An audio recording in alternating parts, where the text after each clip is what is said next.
Haleluya.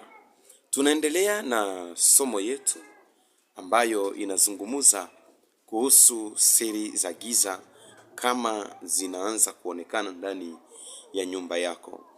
Na kuna vitu fulani ambavyo unaweza ukaviona ndani ya nyumba yako, usivikamate kawaida, lakini chunguza kwa ukina, na pia taka sana uwepo wa Mungu uingie ndani ya nyumba yako ili kwamba msaada upate kuonekana.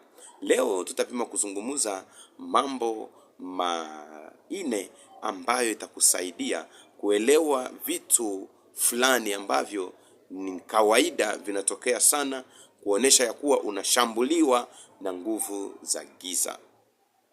Na jambo la kwanza, utaona magomvi ndani ya nyumba yako.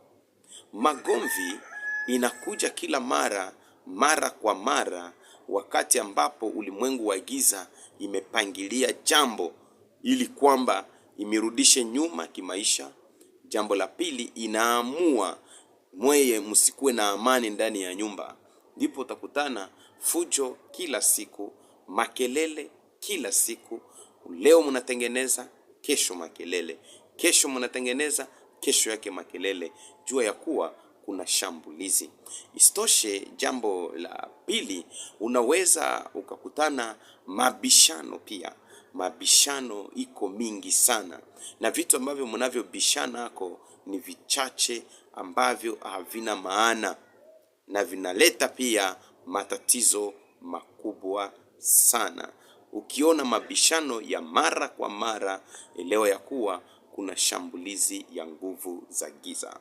Isitoshe, jambo la tatu, kuna mambo ambayo utayaona kama vile magonjwa itainuka ndani ya nyumba mara kwa mara. Magonjwa mara kwa mara, leo kwa huyu inatoka, kesho kwa huyu, kesho yake kwa huyu, na ama unaweza kukutana inakaa kwa mtu mmoja ama wawili ndani ya nyumba mara kwa mara.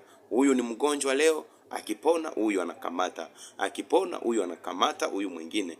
Yani lengo ya muovu anataka akurudishe kwenye umaskini.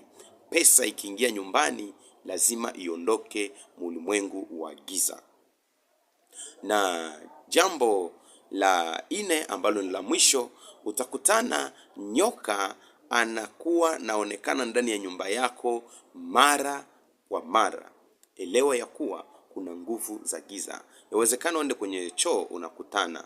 Hii itakujulisha. Mungu akubariki sana, na kuombea Mungu akutie